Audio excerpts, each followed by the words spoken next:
I am Craig A. Kirkland, and this poem I'm gonna do with scroll, You Will Be Okay. LuLu, you are remarkable. You are strong.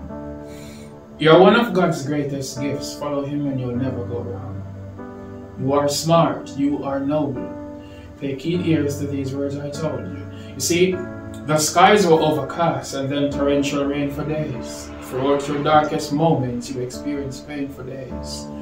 Cold and bitter, angry and confused, LuLu, be cautious with your steps before you make the wrong moves.